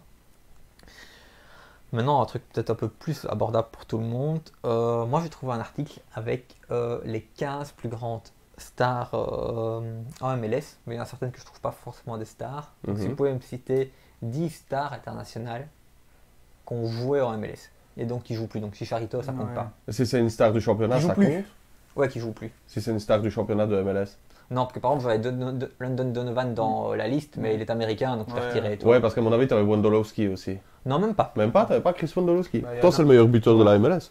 Ouais, mais je pense que c'est des stars Ouais, mondiales. des Ouais, stars, voilà. voilà. Mais Ouais. Kaka, je pense. Kaka. Il y a Kaka, oui. Steven Gerrard, Oui, Zlatan, oui, David Beckham, oui. Lampard. Thierry Henry, Ouais, Lampard. Lampard, Thierry Henry. Rooney. Wayne Ouais. Rooney. Il y a qui d'autre qui est parti là-bas Ah, pas Carlos Vela. Bon, Non, puis il joue ouais. toujours. Moi, Ouais, j'en ai il encore joue. 1, 2, 3, 4, 5 que vous m'avez pas dit, je pense. Il y a eu Luis Nani aussi, je Nani, Ah, oui. c'est vrai, Nani. mais je l'avais pas dans ma liste. Nani, il Mais était c'est à vrai qu'il est- Orlando. Ouais. Nani était à Orlando. Il y a un Allemand, Schweinsteiger. Ouais. Schweinsteiger, il qui y a a joué joué. à Chicago, si je dis pas de À bêtises. Chicago, ouais. Il y a un autre Anglais. Vous avez dit Lampard, mais il y a un autre Gérrard. Anglais. Gérard, je l'ai dit Voilà. aussi, ouais. Ah pardon, vous l'avez pas entendu. Mais c'est pas grave. Il y a un Espagnol qui a joué à New York. Ah oui, David Villa. David Ah Villa. oui, David Et Andrea Pirlo aussi, qui a joué là-bas. Voilà, il y a Pirlo aussi. Et il en manque un qui a joué. Faut que ça soit trop simple. Qu'est-ce que je peux donner comme indice? Il a gagné une Ligue des Champions. Mhm. C'est déjà bien. Beaucoup de joueurs. Donc ça veut Déjà dire pas que c'est mal. déjà une grande star, tu vois. Enfin, il y a pas beaucoup. Il y en a beaucoup qui ont gagné, mais par exemple, Ibra n'a pas gagné. Ouais, ouais. Il a gagné une Ligue des Champions. Il a jamais gagné de Coupe du Monde. Je pense qu'il a jamais gagné. Ah, j'ai un doute. Mais je pense pas qu'il a gagné de championnat continental. Donc Euro, Copa América ou que si je dis le continent, ça devient fort simple. Il a joué à Montréal. Didier Drogba. Ah oui, Drogba. Didier C'est un Drogba. Africain. Quand C'est t'as ça. été sur le continent, Ouais. je me suis dit, c'est un Comme dit, Africain. toi, si je dis il a pas gagné allez, De Cannes, de ouais. Cannes, ça Ouais, va être trop ouais, flagrant. il Donc en a faut pas que je dise gagné. continent. tu vois. J'allais dire Rod Fanny, mais c'est pas une star internationale. C'est vrai qu'il a joué aussi, mais voilà. Mais c'était Non, Drogba. non, Drogba a pas gagné. Ouais, de Cannes, j'avais mais- Beckham, Ibra, Thierry Henry, Wayne Rooney, Kaka, Andrea Pirlo, Didier Drogba, Lampard, Gerrard, David Villa et Schweinsteiger. Ah, il y a Steve qui l'avait, Van Damme. Tout à l'heure, désolé, j'avais pas vu le chat. Beckenbauer et Pelé, c'est Ouais. vrai qu'ils ont joué aussi. Beckenbauer et Mais, Pelé. Cosmos, ouais. Au New York mais à ce Cosmos. moment-là, ils sont pas dans l'article que j'ai regardé tout à C'était l'heure. pas encore la parce que MLS ça de s'appelait maintenant. pas la MLS, je pense que ça s'appelait la NA, Ouais, North ouais. America Soccer League, tout ça. Mais il y a Valderrama aussi, je l'ai pas mis parce que Carlos ça, Valderrama. c'est pas forcément cette génération-ci, Ouais, c'était la ouais. génération avant, donc j'avais pas forcément envie de le mettre dedans. Non, mais nous, notre génération, ça a vraiment commencé avec Beckham et Henry. Enfin, moi, Voilà, c'est au pour début, ça que- c'était exotique. Beckham partait là-bas, on se disait pourquoi Henry, et puis là, ensuite, Ouais. avec l'argent, plutôt qu'aller dans les pays du Golfe, il préfère aller aux States. Et... Et ça a été vite, parce qu'en plus au début la MLS, quand il a fallu se montrer un petit peu, ça offrait des gros Ouais. salaires aussi. qu'il Et y a ça a- Mataus qui a été aussi là-bas, enfin il y en a beaucoup de Ouais, anciens joueurs qui ont été là-bas. Mais ça a été vite. Ça a été Eusebio vite aussi, géré. toi par exemple, j'ai ouais. vu. Ils ont vite mis un salary cap et tout ça hein, en Ouais, MLS ouais. pour éviter justement que certaines équipes soient Ouais. avantagées, parce que c'est le même profil que la NBA. De base, ils essayent que même avec la draft, c'est l'équipe qui a le moins bien terminé. Il y a une draft aussi en Ouais. MLS. C'est l'équipe qui a le moins bien terminé qui aura le meilleur prospect. Ouais, entre ici la guillemets. draft elle est un peu spéciale en MLS, je la connais pas exactement. Parce qu'ils peuvent s'échanger des joueurs aussi, toi. Oui, Genre, ils en peuvent fait, faire, j'ai lu un article, mais voilà, je vais peut-être dire des bêtises parce que je suis pas, enfin, je suis la MLS, mais je suis pas expert dans. Ils changent leur système de playoff aussi, mais je crois qu'à la fin, si je dis pas de bêtises, à la fin de la saison, chaque équipe doit choisir 3 joueurs ou 4 joueurs, enfin X joueurs dans leur truc, qui va dire propose en draft. Tu vois, genre tel et tel joueur, et dedans, je pense qu'il doit y avoir au moins un étranger ou 2 étrangers. Par exemple, à Seattle, je crois que Stéphane Frey, leur gardien emblématique qui est là depuis genre 10 ans, je pense qu'il était disponible en draft. Ah ouais. Tu vois, donc je pense qu'ils doivent mettre X joueurs en draft, et puis après les clubs doivent trouver leurs accords. Tu vois, donc, C'est pareil quand il y a une nouvelle franchise, hein, je pense. C'est des joueurs de. Je crois qu'il y a une partie des joueurs d'un peu de partout. ça, qui se ça, je retrouvent, saurais pas te dire, mais je sais que par exemple, joueurs au Cluster, ils sont là depuis. Enfin, la franchise, on sait depuis longtemps Ouais. qu'elle existe. Comme Burki, il est parti de Dortmund, je pense, l'été dernier. Pendant un temps, ils s'entraînent. Bon, ils ont gagné ce week-end, donc ils sont peut-être plus Ouais. ou moins après. Non, mais ça Ouais. fait plaisir de voir qu'il y ait plus de gens et que ce soit plus juste vu comme une retraite. Ouais, c'est ça en fait. Parce que ceux qui ont vu la retraite, je pense qu'ils commencent à galérer. Ouais. Moi, je voyais Rooney où il avait du mal. Ouais, Ou- ça. là, même Matuidi, il a fait quoi, une saison et retraite directement Ouais, parce ça. que au final, voilà, il y a quand même du niveau, le nombre d'équipes augmente, Ouais. les playoffs, et faut être jeune, quoi. Carlos Vela, il a peut-être sacrifié une carrière en Europe. Ouais, Ibra ça. aimait bien le taquiner en disant oui, lui, Ouais, il ça. est jeune, C'est ça. mais au moins il est devenu une star là-bas, quoi. Ouais, clairement. Donc maintenant, c'est plus je fais ma carrière en Europe et après je vais gagner des titres à 35 ans. Non, c'est. Faut être fit, faut être en forme, il faut y aller dès maintenant, quoi. Ouais. Denis Bouanga a peut-être fait le bon choix, même moi qui aime bien Saint-Etienne. Ouais, Entre Saint-Etienne et Los Angeles. c'est ça. Voilà. T'as la qualité de vie Ouais, aussi, et dans, quoi, tu vois. dans, c'est- dans les stars, il y en a que je ne l'ai pas mis parce que il y a des gens qui le considèrent comme une star, d'autres non, mais il y avait Gonzalo Higuain aussi, Gonzalo Ouais, Higuain, ouais. voilà, qui en soi a quand même fait une grosse carrière. Et C'est qui ça a- voilà, qui a pris sa retraite cette année, mais il a même joué, je sais pas si c'est son frère ou son cousin, mais il a joué avec Federico Higuain. Ils aussi. étaient les deux dans la même équipe, ils Bien se sont sûr. rejoints. Je sais pas si c'est frère ou cousin, mais il y a un lien de parenté. Voilà, ça. ça. Mais ouais, donc voilà, c'est vrai que maintenant c'est plus forcément une retraite, il y a de plus en plus Non. de monde qui regarde. Bon, après, c'est toujours en dessous de la NFL et tout ça en Amérique, c'est différent, mais Mais je pense que le niveau augmente aussi, quoi. le boulot de com a été bien fait aussi autour Ouais. de la MLS pour donner envie justement aux Américains de suivre un peu plus. Parce que tu vois des matchs des Sounders, la dernière fois, Ouais. je passais bêtement comme ça, je suis tombé sur un match des Seattle Sounders. Ouais. Il y a une ambiance dans les stades. Oui, Ouais, c'est franchement, fou, maintenant, les c'est stades fou, hein. sont propres, les Ouais. fans n'insultent pas, ils font Ouais. que chanter. Bon, ça fait un peu trop, comment dire, théâtre. C'est le choix à l'américaine. C'est le ça. show à l'américaine, Ouais, ça, on va ouais. dire. où Ça tout le va monde avec, suit, mais voilà. Mais c'est chouette quand tu vois. Vraiment, j'ai eu l'occasion d'aller voir un match là-bas, c'est vrai que c'est chouette de. Tu vois, c'est différent de l'Europe. Mhm. Et encore, c'était il y a quelques années, donc maintenant ça va certainement encore plus, ça va encore certainement plus développé. Mais c'est vrai que petit à petit, ça prend de plus en plus d'ampleur, on en parle de plus en plus. C'est pour ça que moi je trouvais ça intéressant. Salut Pollux, intéressant d'en parler un petit peu vu que ça a repris ce week-end et la semaine dernière, on n'avait pas eu l'occasion d'en parler. Donc voilà, je pense qu'on a fait plus ou moins le tour. Il est 20h11, je pense que c'est bien. Je sais pas s'il y a vraiment un gagnant dans le quiz aujourd'hui. Mais je pense qu'il y a Phare a quand même 1 ou 2 points d'avance, je pense. Mais il m'a bien rattrapé. Ouais, Je c'est sais pas, compliqué, c'est je suis vrai. revenu sur la fin. Ouais, sur la fin, vous êtes. Voilà. Allez, on va dire que c'est une égalité. Mais les questions étaient bien trouvées ou ça va? Ouais, franchement. Ouais, bien. ouais. J'ai essayé de prendre des questions à MLS, vous voyez, pas trop compliquées, mais pas trop simples non plus, entre les deux, pour aussi découvrir. Ouais, puis t'avais parler pris un toi. peu, c'était bien parce que t'avais un peu les points forts de Yassar dans les questions, t'avais un peu Ça. mes points forts aussi, c'était J'ai assez essayé, sympa. j'ai essayé de bien préparer ça. Ouais, La ouais, question belge a équilibré la question équipe de France. Voilà, ouais, il Bah, en vu fallait qu'on- quand même une. J'ai hésité, tu vois, à prendre. Je me Non, dis, t'avais fait. j'aurais pu faire une partie française aussi, mais je me dis, on est Non, quand même en non, t'as bien Belgique, fait, on va t'as bien mettre fait, des c'est à moi Belges. de savoir. Mais attends, normalement, j'ai tous les joueurs français sur ce site-là, pour tous les pays, mais on va pas faire tous les pays, mais les Français qui ont joué en MLS. Oh, il y en a eu un paquet aussi. Des hein. Anglais, des Anglais, il y en a beaucoup. T'as eu Alessandrini aussi. Ouais, Eh ben, des Français. Ah, si, je vais la dire.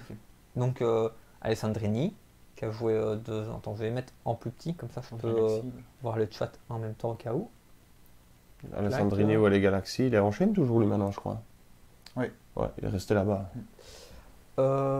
Mouloud Akloul, je connais pas. Je n'ai pas Ouais. du tout. Bon, dans ceux que je connais, Nicolas Bénessé, ça me dit quelque chose, ça. Benesset. Bénézé, ouais, il était Ouais, à Bénézé. Guingamp, ouais, il me semble. Frédéric Briand, ça je connais pas. Frédéric Briand qui a C'est joué pas au un chanteur, stand. ça. Ah, peut-être. Kevin Cabral, lui je connais parce que je suis sur ce rare, mais c'est un jeune de France. Je sais plus d'où il était avant. Je connais Cabral. pas. Bonne question. Je connais le Cabral de Celta Vigo, mais pas celui-là. Attends, sinon, Non, mais après, c'est des joueurs qui n'ont pas attendu de prouver en France pour y aller. Quoi, qui C'est ça. ont Ouais, sacrifié leur jeunesse. il a quand même fait 63 matchs à Valenciennes avant d'aller à Los Voilà, Angeles. c'est ça, il y en a plein comme ça. T'imagines, t'es à Valenciennes, tu peux signer à LA. C'est ça. Il y a Rudy Camacho, mais je crois qu'il est plus français. Ou il est toujours français, Je pensais Camacho? qu'il était français. lui. Bon, en tout cas, sur Wikipédia, il est mis comme français. Ah. Mais bon, il a peut-être été français, il n'a pas gardé la nationalité, c'est possible. Benoît Cheyrou, Ah, Chéroux, Toronto. Michael Siani, Ah oui, Siani, qui a joué à Charleroi. Abdoulaye Sissako. Ça, il y en a. Ça me dit Malheureusement, rien. il y a beaucoup de Sissako, donc Ah c'est ouais. lequel Aurélia Collin. Moi, le nom me dit Non. vite fait quelque chose. Johan Croiset. Johan Croiset de Louvain. Sega Koulibaly, Laurent Courtois, je connais Thibaut, pas de Laurent, Ousmane Dabo, ça me dit quelque chose. Ça me dit quelque chose aussi, le nom. Ouais, Mais des bon. Dabo, il y en a Mais aussi. Ryan Ryan est-ce que Dabo, c'est le- je est-ce que connais, c'est le mais pas même Ousmane. Attends, on va regarder, voir où il a joué, voir si c'est. Il a joué un an, tu connais. non Rennes, Inter Milan, Parme, Monaco, Atalanta, Lazio, Manchester City, Lazio. Et puis, Ah bon MLS. Donc ça doit être le bon, ça doit être le Dabo qu'on connaît. Ah, il a Bah, quand même il a fait fait des une- clubs sympas. Il a donc quand ça même doit fait une être belle celui- carrière, quoi. Ouais, ouais. Bradley Diao, non, Il je a connais testé du pas. banc de Sofiane Djeffal, ça me dit rien. Yuri Djorkaeff, Ah, Djokovic. au New York Red Bull 2005-2006. C'était un des pionniers. Rod Fanny, on en a parlé tout à l'heure. Samuel Grandsir, qui est maintenant retourné Grandsir, ouais. au Havre, je pense. Thierry Henry, Nicolas Isimat Marine, là. Isimat Marine, Enfin, ouais. voilà, le futur grand, toujours futur, mais qui Et- fait. Éternel espoir. Un tout nouveau Corentin Jean, qui vient de signer cette Ah, année. il à était à l'Inter Nantes. Miami. Il était pas à Lens À Lens, ouais. À Lens, Corentin Jean Corentin, ouais. Même lui, il doit Ouais, pas être Lens. si vieux, hein, donc il vient Il a fait Lens. d'avoir de l'argent quand même. Hein. Hop. Mais il y a beaucoup de joueurs français pas connus. Moi, je le vois des fois quand je regarde des clubs de l'Est ou Ouais. on voit le Shérif. Ça, c'est un deux, grand trois pays. Français, ça, ouais. Tu vois, à Chypre, pareil. En fait, plutôt En que Roum- faire de l'amateur, enfin, ou de la deuxième division en France, pour faire de la première division en Ouais. République tchèque, C'est ça. ou en Chypre. Et... En Roumanie, c'est Ongenda, je crois, Ouais, Hervé ouais. Ongenda. T'as Blaise Matuidi aussi, on en a parlé tout à Ouais, l'heure. Steven Moreira, ça me dit quelque chose lui. Moi, Daniel Morera, Ouais. j'étais plus sur la Ligue 1. Mais... Il y a qui me dit quelque chose encore? Bakary Sagna qui a joué à Montréal oui, aussi. Bakary. Il est plus à. Il a C'est qui arrêté. le club italien, la jaune et rouge? Jaune et rouge. Benevento. Il Ah était ouais, à- Oui, c'est vrai, Benevento. Il était revenu dans l'opération sauvetage de Benevento. Michael Sylvestre Ah. Michael Sylvestre aussi, oui. qui a joué à Portland en 2013. Florence Inama Pongol Ouais. qui a joué à Chicago. Ouais. Liverpool, lui. non Liverpool. Hein. Ouais, peut-être. Oui, il est Bien consultant. ça, là, je vais vérifier. Il y a pour sûrement le Talek dans la Ouais, liste. c'est- En même temps que vous. Sinama ça, Il a fait Pongol. Liverpool, Atlético Madrid, Sporting pour les clubs connus. Rostov C'était un après. espoir, il avait gagné l'Euro avec la France quand il était jeune en Euh, U17 et il n'a pas réussi. Et Rémi Walter qui joue toujours maintenant, mais j'ai pas de. C'est quoi le nom que vous m'avez dit juste avant? Le Talek. Ben je l'ai pas. Il n'y a pas le Non, Talek il a qui a pas joué en joué. MLS. Toi, ils sont allés partout. Le Non. Talek, regardez sa carrière vite fait. Hop. Dans Bah, l'ancienne aussi. lui. il y a- Anthony Le Talek. Il y a Damien le Talek, Anthony le Talek.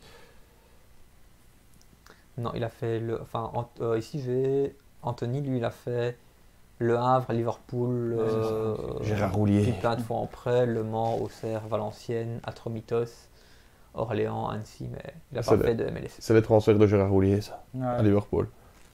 Le Talek, Sinama Pongol et tout, c'est signé. Mais voilà, il y a quand même beaucoup de Français Ouais, on a pas plus ou moins connus. Enfin, Même dans les Ah, Belges, j'en c'est voyais bon. pas autant. Hein. Quand t'as fait la liste, j'en ben, voyais pas autant. Ouais, hein. en 8, et il y en a certains, moi je connaissais pas du tout, genre Nancha Kalonji, en 99 après, mais bon voilà. Moi, je connaissais Laurent Sion parce qu'il était sélectionné avec l'équipe de Belgique alors qu'il jouait en Ouais. MLS. C'est ça qui me choquait à Ouais. l'époque où il disait quoi? Même en jouant en MLS, je peux être sélectionné. Quoi. Lui, Ben, il y il a vraiment est- s'il fait l'AINI et qui joue en Chine, qui a été un peu en sélection, pas beaucoup. Ouais, pour Louis le- Zell il était- aussi, qui il était en Chine, Ouais, et Vermaelen, quand normal. il était Ah, au Vissel Japon. Kobe. Oui, mais la Chine, ça voulait pas dire que t'étais nul, ça veut dire que t'aimais l'argent. Quoi. Ah, c'est vrai. Alors que la MLS, ça voulait dire Ah, c'est vrai que qu'à l'époque, c'est vrai que. quand Oscar partait ou Ramirez et tout, on Ouais. se souvient. Pour des salaires de fou Ah, furieux. Le début de la Ligue chinoise. Carrasco aussi, c'est vrai qu'il y a Carrasco aussi. qui était Carrasco en Chine, aussi. qui jouait, Carrasco aussi, c'est juste, qui est au Dalian Ifang. Il est 20h15, donc je pense que c'est une belle heure. On a fait 1h15 d'émission, je pense que c'est bien. Ouais. C'est assez bien. Donc on va remercier tout le monde. Donc merci tout le monde de nous avoir suivis. J'espère que l'émission vous a plu. S'il y a des petites remarques, n'hésitez pas à nous le faire. On essaye de tout régler. Voilà. C'est la deuxième émission, donc il y a encore toujours des petits trucs à régler. On essaye de semaine en semaine d'être le plus au point. Donc voilà, on se voit normalement lundi prochain, sauf gros après. Mais je pense qu'on se verra lundi prochain. Vraiment. On ne connaît pas encore le programme, on ne sait pas ce que nous réserve le week-end, mais je pense que la semaine d'après, il y a Ligue des Champions, tout ça. Ouais. Donc on risque de parler un peu notre prono, de parler des grosses affiches comme PSG Bayern, Milan Tottenham, je pense aussi la semaine prochaine. Je pense. Donc voilà, il y a quand même pas mal de choses à dire. On va se retrouver comme tous les lundis, lundi prochain à 19h pour une autre émission. Salut tout le monde, bonne soirée à tous. Salut à tous.